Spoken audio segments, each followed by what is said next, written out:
سلام رفقا، محمد هستم از چنل MRS بادی بیلدینگ. مثل همیشه کنار همیم تا بریم و اخبار و اتفاقات بروز برندسازی ایران و جهان رو مورد بررسی قرار بدیم. حالا بریم و از پسر امریکایی شروع کنیم که این روزها آپدیت های زیادی از خودش منتشر میکنه. تونی بورتون با انتشار این تصویر نوشت فصل شکار نزدیکه و قراره در استیج نیویورک پرو پا به استیج بذاره تا از عنوان قهرمانی سال گذشته خودش دفاع کنه. اما مشکل اصلی تونی بورتون کسی هستش که به تازگی، همونطور که در ویدیوی قبلی گفتم، قراره بیاد به نیویورک پرو و روی این استیج شرکت کنه، یعنی نیک واکر. با این حال تونی به شدت کار سختی رو برای دفاع از عنوان قهرمانی خودش پیش رو داره. این پسر در مس المپیا 2023 تونست مقام 8 رو به دست بیاره و در تاپ 10 حضور داشته باشه که به شدت مقام خوبی هستش براش و در حال حاضر جز بهترین های دنیا محسوب میشه. اما چیزی که در این روزها نظر من رو جلب کرده ادعای جالب پیج هویز د بست بود که مدعی شده در استیج نیویورک پرو قرار علاوه بر نیک واکر، رافائل براندو، روبیل ماسکوئرا و آنخل کالدرون هم حضور داشته باشن که اگه این اتفاق بیفته و این افراد روی این استیج بیان، قطعاً یکی از جذاب‌ترین استیج‌های سال رو شاهد خواهیم بود. این رو هم باید اضافه کنم که آنخل کالدرون در رسه 212 پوندیا مسابقه میده، ولی مثل اینکه رقابت‌های سال گذشته شان کلاریدا در رسه وزنی آزاد با آنخل کالدرون هم این روحیه رو داده که میتونه در رسه اوپن هم موفق ظاهر بشه.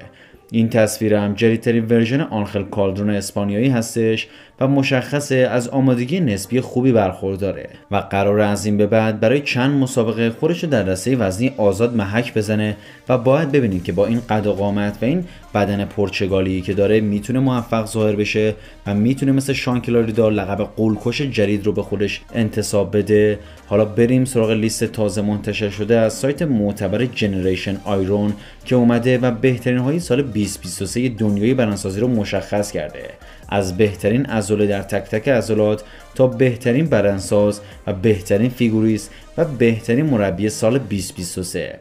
در عضله بازو کریس بامست با 31% آرا تونسته عنوان بهترین بازوی جهان رو داشته باشه و نیک واکر و مایکل کریزو هم نفرات دوم و سوم این لیست هستن. به نظر من و خیلی از رسانه‌های دیگه بهترین بازو در حال حاضر متعلق به نیک واکر هستش و حتی خیلی از رسانه‌ها اومدن و این سایت رو مورد انتقاد قرار دادن که تا وقتی که نیک واکر هست چطوری اومدی کریس بامست رو به عنوان بهترین بازو مشخص کردی. در لیست بهترین عضله سینه جهان باز هم میشه اسم کریس بامست رو دید و حتی هادی ما با اون همه فیبر و ریش بودن عضلات سینه‌اش نفر دوم انتخاب شده. جالب اینجاست که درک لانسفورد نفر پنجم این لیست هستش، در صورتی که عضله سینه ضعیف‌ترین عضله درک لانسفورد هستش. اینکه هادی چوپان ما در لیست سینه نفر دوم قرار گرفته واقعا عجیبه. در عضله پا نیک زیلا یا همون روبیل ماسکوئرا به عنوان بهترین عضلات پا شناخته شده و راموندینو هم نفر دوم شده. باید بگم که خب روبیل ماسکوئرا واقعا پای حجیم و فوق‌العاده‌ای رو داره. کریس بامست هم نفر سوم در عضلات پا شناخته شده و هادی ما هم چهارم شد. سال گذشته هادی ما در عضلات پا نفر اول شده بود و امسال به عنوان نفر چهارم شناخته شد. در عضلات پشت و بک اسم رامون روشا دیده میشه که نفر اوله و باید بگم که رامون عضلات بک خارق‌العاده‌ای داره، در حدی که راموندینو عضلات پشتش رو اومدن و با فیل هیس مقایسه کردن. درک لانسفورد هم با اینکه بهترین عضله‌اش پشتش هستش در این لیست نفر دوم انتخاب شده. البته پارسال درک لانسفورد در این لیست در عضلات پشت نفر اول بود و امسال راموندینو اومده و جای اونو گرفته. اما بیشترین پیشرفت سال در این سایت به درک لانسفورد داده شده و سامسون دادا و رایان تری نفرات بعدی این لیستن که انصافا هر سه نفرشون پیشرفت‌های خارق‌العاده‌ای رو داشتن. بهترین فیگوریست سال هم کریس بامست شناخته شده و راف دیزل که خیلی از سالها تونسته بود بهترین فیگوریست سال شناخته بشه، امسال پشت سر کریس بامست نفر دوم شدهش. بهترین مربی سال هم مثل همیشه هانی رامبود انتخاب شده و انصافاً کسی هم نمیتونه به این راحتی‌ها بیاد و جای هانی رامبود رو بگیره. اما بالاخره میرسیم به بهترین بدنساز سال که در عین ناباوری اصلا اسم هادی ما در بین این لیست حتی دیده هم نمیشه کریس بامست نفر اول و بهترین برندساز سال شناخته شده، راماندینو دوم شده، دریک لانسفورد و سامسون دادا به ترتیب نفرات سوم و چهارم این لیست بهترین برندسازان سال شدند. واقعا نبود هادی چوپان به عنوان نفر اول حتی در یکی از این لیست هایی که گفتیم واقعا عجیب بود و جای تأمل داره که هادی در هیچ یک از عضلات به انتخاب این سایت نفر اول قرار نگرفته و حتی اسمش در بین بهترین برندسازان سال هم قرار نداشتهش. اما از جنریشن آیرون فاصله بگیریم و بریم سراغ بهروز تابانی که در یکی از مصاحبه‌هایی که چند وقت پیش داشته هدف‌ها و تارگت‌های آینده خودش رو مشخص کرده. بهروز عنوان میکنه که در سال 2024 3 مسابقه رو مد نظر داره و اونها مسابقات اسپانیا، ایتالیا و دبی هستن. مسابقات دبی که در مرداد ماه سال آینده برگزار میشه، ولی مسابقات اسپانیا و ایتالیا قبل از مسابقات دبی هستن و هر دوتاشون در فاصله 1-2 هفته‌ای از همدیگه هستن و بهروز میتونه خیلی خوب توی اونا خودشو نشون بده و اگه بتونه ویزاش صادر بشه شاید قهرمان هر دوتاش هم بشه که اصلاً کار سخت و چیز دور از انتظاری برای بهروز تابانی ما نیستش. بهروز گفته که احتمالاً اگر بتونه در هر 3 استیج مسابقه میده و شرکت میکنه و باید بگم مثل این که خبری از شرکت کردن در آرنولد کلاسیک برزیل برای بهروز تابانی نیستش و نمیره برزیل که از عنوان قهرمانی خودش دفاع کنه. این ویدیو جدیدترین ورژن بهروز تابانی هست که توسط مربی اون یعنی میلوس سارچف منتشر شده و میلوس گفته که 100% تمرکزمون روی گرفتن جواز مس المپیا 2024 هستش و امیدواریم که برای سومین بار پشت سد ویزای امریکا نمونیم. بهروز تابانی در این ویدیو و آپدیت واقعا بی‌نقص و زیبا دیده میشه. هرچی از این پسر بگیم انصافا کم گفتیم.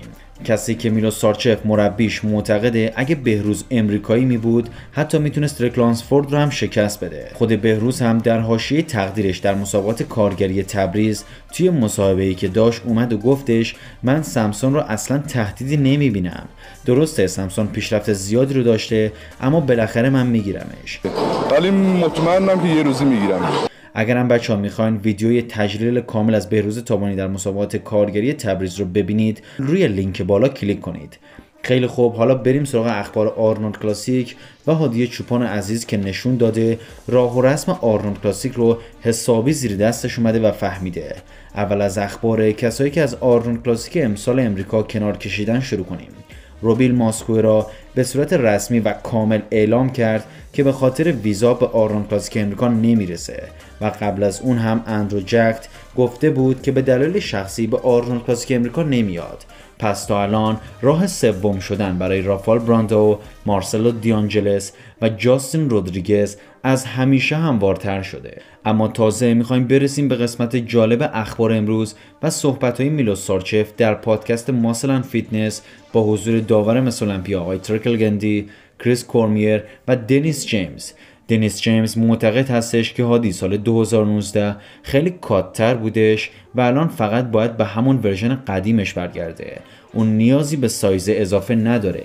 همین که سوپر کات دیده بشه انگار 15 کیلو از وزنش بیشتر دیده میشه. کریس کورمیر هم با اون هم نظره، ولی میلوس سارچف میگه که هادی در هر استیجی بعد سال 2016 که شرکت کرده میتونست خیلی راحت قهرمان بشه.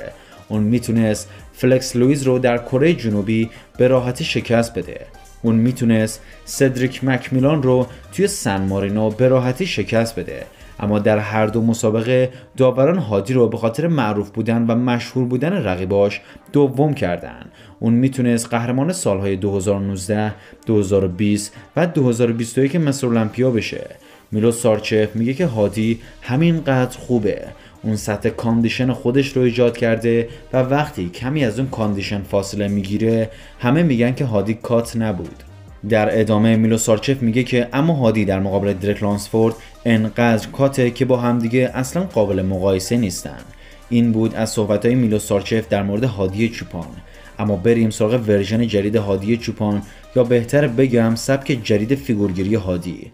اون چند وقتی هست داره از فیگورگیری‌های خودش ویدیوهای کوتاهی رو منتشر میکنه و باید بگم که خود هادی از لحاظ فیگورگیری یکی از بهترین فیگوریست‌های مستر المپیاست و حالا بیشتر روی پست کلاسیک ها و فیگورهای کلاسیکی داره تمرکز میکنه تا نشون بده به سامسون و خود همین میلوس سارچف که چند روز پیش هر دو نفرشون گفته بودن که در آرنولد کلاسیک شیپ بدنی و فیگورگیری و نحوه اجرای فیگور از اهمیت خیلی خاصی برخورداره و حالا هادی نشون داده که هیچ چیزی کم نداره و به تنها چیزی که فکر میکنه قهرمانی در آرنولد کلاسیک امریکا و انگلیس هستش و هیچ چیزی به جز قهرمانی اونو راضی نمیکنه.